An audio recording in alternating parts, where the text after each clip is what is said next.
Welcome to the world of English. আজকে আমরা যে চ্যাপ্টারটি দেখাচ্ছি ন্যারেশনের ইন্টারোগেটিভ সেন্টেন্স। এর আগের ভিডিওতে আমরা ন্যারেশনে দেখিয়েছিলাম যে অ্যাসার্টিভ সেন্টেন্স বা স্টেটমেন্টের যে ন্যারেশনটা হয় সেখানে টেন্সের পরিবর্তনগুলো কিভাবে হয়, যুক্ত হয় দ্যাট দিয়ে, সেটা দেখানোর পর আজকে ওটার পরে এই ইন্টারোগেটিভ সেন্টেন্স, এই ইন্টারোগেটিভ সেন্টেন্সে কী করে ন্যারেশনটা করা হবে সেটা আমি দেখাচ্ছি আজকে। তো প্রথমেই আমি একটা উদাহরণ টেনে নেই। কমল said to Manik,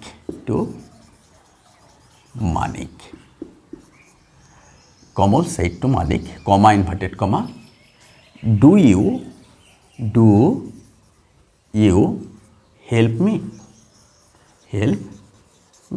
প্রশ্নবোধক চিহ্ন ইনভার্টেড কমা। তো আমরা এর আগের দিন বলেছিলাম আমাদের পাঁচটা বাক্য থাকে। পাঁচটা বাক্য কে কে? Assertive, interrogative, imperative, optative, exclamatory. এই পাঁচটা বাক্যের পাঁচ রকম। তো আমরা অ্যাসার্টিভে শিখেছি সেইড থাকলে সেইডের পরিবর্তে সেইডই হয়, আর সেইড টু থাকলে টোল্ড হয়। তো এবার এক একটা বাক্যের জন্য এই সেইডের পরিবর্তে কিন্তু আলাদা শব্দ ব্যবহার হবে। তো প্রথম প্রশ্ন হচ্ছে আমরা সেইড কেন নিলাম?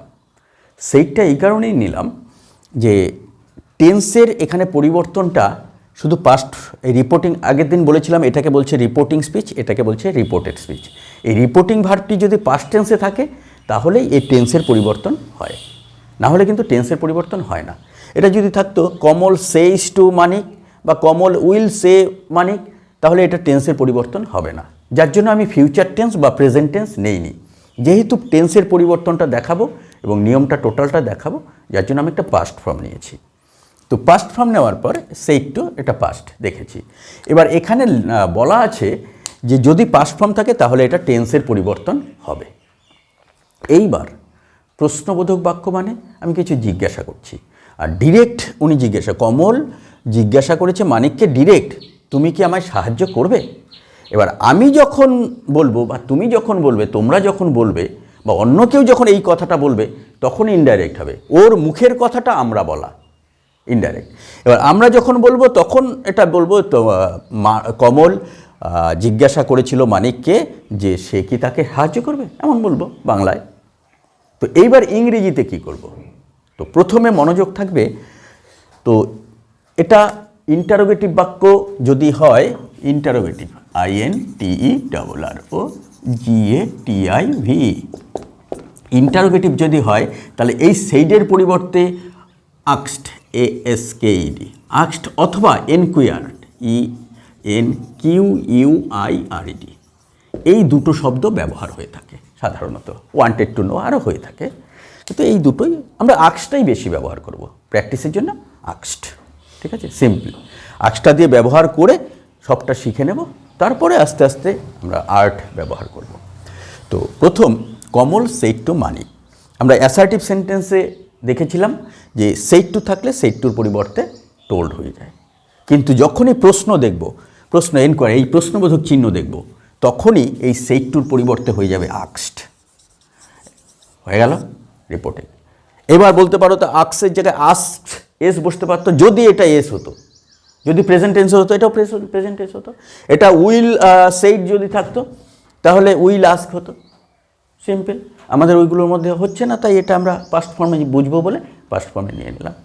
এবার আক্সড হবে। এখানে আমাদের দ্যাট ছিল যুক্ত, এটাই কমা ইনভার্টেড কমা তুলে দিলে, আমাদের দ্যাট বসাতে হতো। কিন্তু প্রশ্নবোধক বাক্যে এখানে দ্যাটটা হবে না, এখানে আমি ইফ ধরে নিলাম, দ্যাটের জায়গায় ধরে নিলাম। ইফ বা ওয়েদার হয়, আমি ইফ ধরে নিলাম, ইফ বা ওয়েদার, ওকে। এইবার বসিয়ে দেই যা ছিল, এখানে কমল কমলই হবে, এখানে মানিক মানিকই হবে, ঠিক আছে। এইবার দেখো একটা জিনিস, এই টোল্ডের মতন এটাও কিন্তু ট্রানজিটিভ ভার্ব। ট্রানজিটিভ ভার্ব মানে এর অবজেক্ট আছে, ইনডাইরেক্ট অবজেক্ট কমন মানিক। তো এখানে এটার ভার্ব এটা আছে। তো এই ট্রানজিটিভ ভার্ব, তার জন্য ইফ আমরা যখন এই দ্যাটের পরিবর্তে প্রশ্ন বলে ইফ ব্যবহার করছি, ইফ বা ওয়েদার। তো আমরা ওয়েদার না লিখে ইফই লিখছি, লিখে নিলাম। এইবার প্রশ্নবোধক বাক্যের একটু মনে রাখতে হবে অ্যাসার্টিভ সেন্টেন্সের সেম একই রকম টেন্সের পরিবর্তন। কথাটা কি, অ্যাসার্টিভ সেন্টেন্স বা স্টেটমেন্টের আগের ভিডিওতে আমরা যেটা দেখেছি যে টেন্সের পরিবর্তন কীরকমভাবে হয়, ঠিক একই রকম টেন্সের পরিবর্তন। তার মানে প্রেজেন্টের যে টেন্স থাকবে ঠিক পাস্টের ওই টেন্স হয়ে যাবে। পাস্ট ইনডিফিনিট থাকলে একটা লাভ দিয়ে পরেরটায় হবে পাস্ট পারফেক্ট, পাস্ট কন্টিনিউয়াস থাকলে আবার একটা জাম্প করে পরেরটায় পাস্ট পারফেক্ট কন্টিনিউয়াস, আর শ্যাল উইল থাকলে উড। সিম্পলি এইটুকু মনে রাখতে হবে, হয়ে গেল। তো এখানেও সেম একই জিনিস হবে, একই জিনিস হবে, শুধু প্রথমে প্রশ্নটা ভেঙে নিতে হবে, তারপর পরিবর্তন করে দাও। আমরা যারা বিগিনার্স মানে যারা শুরু করছি তারা প্রথমে একবার ভেঙে নিয়ে করব, তারপর আস্তে আস্তে অভিজ্ঞতা হয়ে গেলে আমরা ডিরেক্ট করে দেব। কিন্তু প্রথম প্রথম যদি ডিরেক্ট করতে যাই ভুল হওয়ার সম্ভাবনা থাকে। যার জন্য কী করব, আমরা ছোট্ট করে এখানে প্রশ্নটাকে ভেঙে অ্যাসার্টিভ করে দেব। কীভাবে করব assertive? Do you help me, প্রশ্নবোধক বাক্য। এটা ডুটা কিন্তু বাইরে থেকে এসেছিল প্রশ্নের জন্য, এবার যদি পেছন থেকে আসতো তাহলে প্রশ্ন ভাঙলে আবার পেছনেই চলে যাবে, কিন্তু যেহেতু বাইরে থেকে এসেছিল তাহলে বাইরে হয়ে যাবে। বাইরে হয়ে যাবে তাহলে আগে কে চলে আসবে? ইউ, তার মানে আসবে ইউ হেল্প মি, এটা ফুল স্টপ হয়ে গেল। ইউ হেল্প মি এটা ধরে ফেলেছি আমরা A1 টেন্স আছে, তাহলে এখানে একদম সিম্পলি আমরা শিখেছি B1 হয়ে যাবে, আর কোনো ঝামেলাই নেই। A1 ধারাও শেষ, আমাদের ধরে ফেলবো তাহলে B1 হবে, যেহেতু পাস্ট টেন্স আছে। তো এখানে A1 পাস্ট টেন্স মানে এই রিপোর্টিং ভার্বটা পাস্ট টেন্স আছে, তো এখানে A1 থেকে আমরা B1 করছি।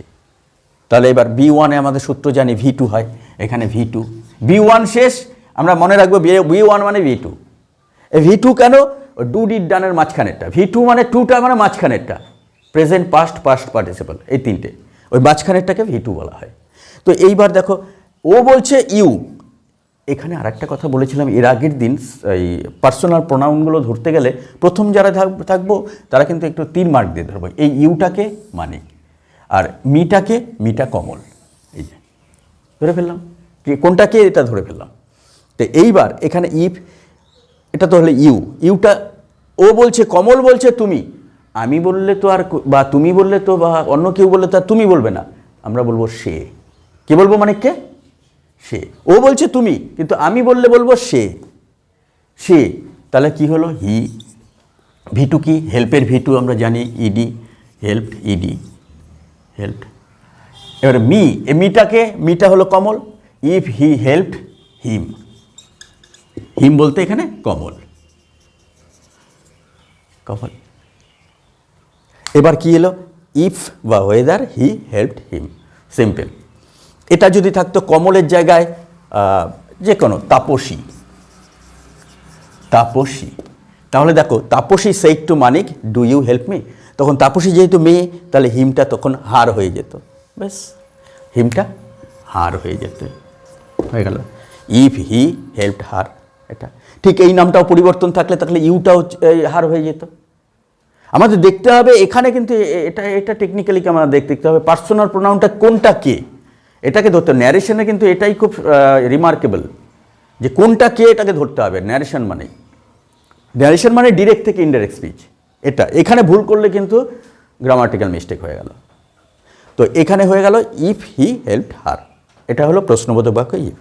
এবার একটা প্রশ্ন দেখাচ্ছি, মনে করো তাপসী সেইড টু মানিক, অন্য টেন্সে একটা দিচ্ছি, বলছে আই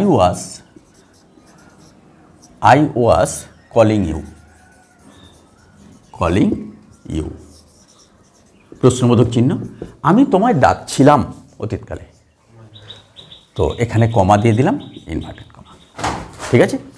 তো দেখো আমি তোমায় ডাকছিলাম, তো এইবার এখানে এটা দিলাম কেন? এটা প্রশ্নটা ভাঙতে হবে বলেছি আমরা, সিম্পল যারা বিগিনার্স প্রশ্ন ভাঙবো, প্রশ্ন ভাঙলে এই ওয়াজটা কি বাইরে থেকে এসেছিল না পেছন থেকে? এটা পেছন থেকে এসেছিল, তার মানে প্রশ্নটা ভাঙলে আবার পেছনেই চলে যাবে, এই প্রশ্নের জন্য আগে এসছে, প্রশ্ন ভাঙলে না সরি, এটা ভুল লেখা হয়েছে, এটা হবে was I calling, sorry was I calling you. প্রশ্ন করা মানে সাবজেক্টের আগে হেল্পিং ভার্বটা থাকবে। এবার হয়েছে প্রশ্ন করা মানে সাবজেক্টের আগে সবসময়। তার মানে এবার প্রশ্নটা উঠে যাওয়া মানে কি, এই ওয়াজটা সাবজেক্টের পরে চলে যাবে সিম্পলি। তাহলে কি হবে, I was calling you, full stop হলো। এই প্রশ্ন থেকে ফুল স্টপ চলে এলো কেন, ওয়াজটা পেছনে চলে গেল, এই ওয়াজটাও পেছনে গেল, ফুল স্টপ এসে। আবার যদি এটা প্রশ্ন করো, ওয়াজটা আগে যাবে, সিম্পল নেওয়া। প্রশ্ন হলেই হেল্পিং ভার্বটা আগে সাবজেক্টের, প্রশ্ন ভাঙলেই পেছনে, তাহলে হয়ে গেল। এইবার আমরা আসবো, এটা দেখবো কোন টেন্সে আছে। এটা আমি ধরে ফেলেছি B2-তে আছে। তো বলা হয়েছিল B2 থাকলে একটা জাম্প করে পরেরটায়, তার মানে 3 হবে না, 4-এ চলে আসবে। B4-এ জাম্প করা মানে কি, 4-এ, সিম্পল হয়ে গেল। তাহলে এইবার দেখো, এবার যদি করতে যাও তাহলে কি হবে, তাপসী, তাপসী সে একটুর পরিবর্তে তো আক্সড হবেই, এটা একটা নো চেঞ্জ, আক্সড। মানিককে বলেছে মানিক। এবার কমা, ইনভার্টেড কমা তুলে দিয়ে আমাদের ইভ বসাতে হবে, ইভ বা ওয়েদার। আমি ওয়েদার বসাচ্ছি না, ইভ বসালাম। তো এবার কি হবে, এটা টেন্সের পরিবর্তন, এই যে B4-এ জানি হ্যাডবিন হয়, সিম্পল একদম হ্যাডবিন। তাহলে কি আইটাকে, আইটা তাপসী, তাহলে আইটা সি আনতে হবে। এবার দেখো, যেহেতু তাপসী তার মানে মেয়ে, সি আনতে হলো। এবার হ্যাডবিন হবে, এটা বলেছে টেন্সের পরিবর্তন যেন ওয়াজটা হ্যাডবিন হয়ে গেল, হ্যাডবিন। এবার 2-তেও আইএনজি, 4-এও আইএনজি, টেন্সে বলা হয়েছিল টেন্সের ভিডিওতে, তার মানে এটাও আইএনজি হবে, কলিংই হবে, কলিং। এবার এখানে হলো ইউটাকে, ইউটা দেখো, ও তাপসী বলছে তুমি, তোমাকে, তাপসী বলছে তোমাকে, তার মানে তোমাকে মানে কি, মানিককে। মানিক হলে তাহলে হিম হয়ে যাবে, মানিক যেহেতু ছেলে তাহলে হিম, এই যে হিম হয়ে গেল, এই যে মানিকটা এখানে চলে গেল। কি এলো তাহলে, তাপসী আক্সড Manik if she had been calling him, টেন্সের পরিবর্তন। এবার প্রশ্ন হচ্ছে, এটা গেল সাধারণ জেনারেল ইন্টারোগেটিভ, সাধারণ প্রশ্ন। তো প্রশ্ন হচ্ছে এবার কি WH প্রশ্ন যেগুলো আছে, ওয়েন, যেমন was I calling you, why was I calling you, when was I calling you, when was he calling him, ঠিক আছে। এইরকম প্রশ্ন যখন ওয়েন, ওয়াই, হাউ, হোয়ার এইসব হবে, তখন কি এই একই নিয়ম হবে, সব একই নিয়ম হবে, শুধু একটু পরিবর্তন। কীরকম পরিবর্তন, শুধু খালি ইফটা কেটে ওই WH শব্দটা বসিয়ে দাও, শুধু কি হবে, ওয়াই। মনে করো এখানে ওয়াই আছে, ওয়াই, এটা আছে why, why was I calling you, সব একই নিয়মে করে এখানে খালি ওয়াইটা বসিয়ে দিলেই হলো। তাহলে কি হবে, তাপসী আক্সড Manik why she had been calling him, simple. এটা একটা উদাহরণ দিয়ে দিই, একদম ক্লিয়ার হয়ে যাবে। যেমন বলা হলো, I said to them, I said to them, why did you find it, find it, প্রশ্নবোধক চিহ্ন দিলাম। তোমরা কেন এটাকে খুঁজে পেয়েছো, বা এটা ওয়াই জায়গায় how did you find it হতে পারে, when did you find it, কখন খুঁজে পেয়েছো, কিভাবে খুঁজে পেয়েছো, এটা হচ্ছে কেন খুঁজে পেয়েছো, ঠিক আছে। প্রশ্ন WH প্রশ্ন, আমাদের মানে নিয়মটার উপর কনসেন্ট্রেট করতে হবে। কি নিয়ম, আমরা বলাই আছে এটা ডিরেক্ট স্পিচে, আমি এটা আমার মুখ দিয়ে বেরোচ্ছে, এইবার এটা যদি আমিও করি কিন্তু আমার কথাটাই আমি বলতে পারি, তখন ইনডাইরেক্ট স্পিচ। এবার আমার কথাটা তোমরা বলতে পারো, আমার কথাটা অন্য কেউ বলতে পারে, তখন ইনডাইরেক্ট স্পিচ হবে। এবার মনে করো আমার কথাটা আমিই বলছি, তাহলে কি হবে, আই সেইটের জায়গায় তো আক্সড বলেইছি, সেইটুর জায়গায় আক্সড হয়ে গেল, আক্সড দেম তাদেরকে বলেছি, এটা তো বলেছি ইফ বা ওয়েদারের জায়গায় যে WH শব্দটা বসে গেল, ক্লিয়ার, এটার ঝামেলা শেষ। ধরে নিলাম এই হোয়াইটা নেই। এবার প্রশ্ন আমার কি দাঁড়ালো, ডিড ইউ ফাইন্ড ইট, এই যে এটা এলো, ডিড ইউ, ধরে নিলাম হোয়াইয়ের কাজ শেষ, কারণ WH শব্দটা এখানে বসানো মানে এটার কাজ শেষ, ধরে নিলাম শেষ। এবার কি আসছে, ডিড ইউ ফাইন্ড ইট, এটার আমরা কি করেছিলাম, প্রশ্ন ভাঙা। প্রশ্ন ভাঙা মানে কি, এই ডিডটা বাইরে থেকে এসেছিল, এটা ডিডটা এবার কী হবে, বাইরেই চলে যাবে। এবার ইউ, এটা আসবে ইউ, ফাইন্ড, তখন এই ডিড উঠে গেলে আবার V2, ওখানে টেন্সে বলা ছিল ডিড বসালে পেছনেরটা V1, আবার ডিড উঠে গেলে আবার তাহলে V2, সিম্পল ব্যাপার। তাহলে কী হবে, ইউ ফাউন্ড হয়ে গেল, ফাউন্ড ইট। এটা কোন টেন্সে আছে, B1-এ আছে। ডিড দেখেই বুঝে যাব, এটা দেখেও বুঝবো এটা B1। এবার এখানে একটা ছোট্ট কাজ করে নিতে হবে আমাদের, প্রথম যারা করব B1 থাকলে কি হয়, B3 হয়ে যায়, ব্যাস এইটুকু আমাদের লিখে নিতে হবে। নাহলে সব জায়গায় কনসেন্ট্রেট করতে গেলে ভুলভাল হতে পারে। তো কিছু কিছু জায়গায় আমরা টুক করে লিখে ফেলবো যে B1 থাকলে B3 হয়, তাহলে আমাদের হেল্প, এইগুলো আমাদের, এই ক্লুগুলো আমাদের হেল্প করবে করার সময়। ঠিক আছে, এটা WH থাকলে বসিয়ে নিলাম, এই ক্লুটা হেল্প করবে। এবার আমরা খালি কনসেন্ট্রেট এই জায়গাটায় করব, না হলে এখানেও কনসেন্ট্রেট করতে হবে, এখানেও কনসেন্ট্রেট করতে হবে, এখানেও কনসেন্ট্রেট করতে হবে, সবগুলো কনসেন্ট্রেট করতে হবে। ওটা বাদ দিয়ে একটা একটা করে কনসেন্ট্রেট করব। এবার আমাদের এখানে শুধু কনসেন্ট্রেট, এখানে যেহেতু V3 হয়ে যাবে, তাহলে ইউটা, এবার পার্সোনাল প্রোনাউনে মনোযোগ দিই। ইউটাকে আমি তাদেরকে বলেছি, ইউ মানে তারা, ইউ মানে এই যে এই দেমটাই হলো ইউ, বেশ হয়ে গেল। তাহলে ফাইন্ড ইট, এটা আমার কোনো প্রশ্ন নেই। তাহলে এবার দেখো, I asked them Y, V3 হলে ইউটা কি হয়ে যাবে, why they, why they, why they. Found থাকলে হ্যাড হয়ে গেল, হ্যাড ফাউন্ড ইট। কেন হ্যাড হলো, এই V3 মানে প্রেজেন্ট পাস্ট পারফেক্ট, পাস্ট পারফেক্টে হ্যাড বসে, তোমরা জানো সবাই, যার জন্য হয়ে গেল why they had found it. They had এখানে V3 হয় পাস্ট পারফেক্টও। এবার দেখো একটা জিনিস, তুমি বলতে পারো তাহলে যদি এখানে ওয়াই এর জায়গায় ওয়েন হতো, ওয়েন হতো, তাহলে সিম্পলি তুমি ওয়াই কেটে এখানে ওয়েন লিখে দাও, হয়ে গেল। যদি বলো এটা হাউ যদি থাকতো, হাউ, হাউ, তাহলে এখানেও হাউ বসিয়ে দাও, হাউ। এটা ছোট হাতের হবে। এইখানে একটা কথা বলছি, হাউ এইখানে যখন লিখবে একটাই সেন্টেন্স, একটা সেন্টেন্সের জন্য এটা কিন্তু ছোট হাতের করতে হবে। এটা আমরা মাঝে মাঝে মিস্টেক করি, কিন্তু এখানে এটা যেহেতু কমা ইনভার্টেড কমা দেয়, এটা দুটো সেন্টেন্স, এটা একটা, এটা একটা, যার জন্য এখানে বড় হাতের হয়ে যাবে। ইনভার্টেড কমার মধ্যে যেটা থাকবে এটা বড় হাতের দিয়ে শুরু হলো, কিন্তু এখানে যখন করবো আবার ছোট হাতের করে দেবো, এই কথাটা মনে রাখতে হবে। তার মানে সিম্পল আমরা যেটা করব সেটা হচ্ছে সাধারণ প্রশ্নটা করব, করে WH বসাবো। যদি সাধারণ প্রশ্ন থাকে তাহলে WH এর জায়গায় আমরা ইফ বা ওয়েদার বসাবো, আর যদি দেখি না WH প্রশ্ন ওটা, তাহলে ইফ বা ওয়েদারের জায়গায় হাউটা বসাবো। বাকি সব নিয়ম একই থাকবে। তার মানে প্রশ্নবোধক বাক্য করতে গেলে আমাদের শুধু একটাই মাথায় রাখতে হবে যে সেট টুর জায়গায় আস্কড হবে, এবং এখানে দ্যাট হবে না, দ্যাটের পরিবর্তে ইফ বা ওয়েদার বা WH শব্দটি। আর বাকি যে আর থাকবে স্টেজটা, এখানে প্রথম যারা করব তারা একবার ভেঙে নেব, যেন ভুল হওয়ার সম্ভাবনা কম থাকে।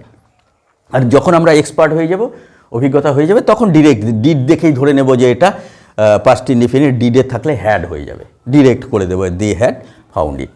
তো এটা আমাদের আগের ভিডিও, এটা পরপর দেখার পর নিজে প্র্যাকটিস করতে হবে বাড়িতে। নিজে অনেক ভালো ভালো গ্রামার বই এবং কোশ্চেন ব্যাংক, কোশ্চেন বাঞ্চ, অনেক রকম বই আছে, সেখানে প্রশ্নগুলো থাকে। সেই প্রশ্নগুলো নিয়ে এক এক করে প্র্যাকটিস করে, কোথাও আটকে গেলে আমাদের কমেন্ট বক্সে কমেন্ট করলে আমাদের টিম আছে, সে উত্তর দিয়ে দেবে। তো যদি ভিডিওটা ভালো লাগে তাহলে শেয়ার, সাবস্ক্রাইব করবে, এবং সবাই ভালো থাকবে, সুস্থ থাকবে।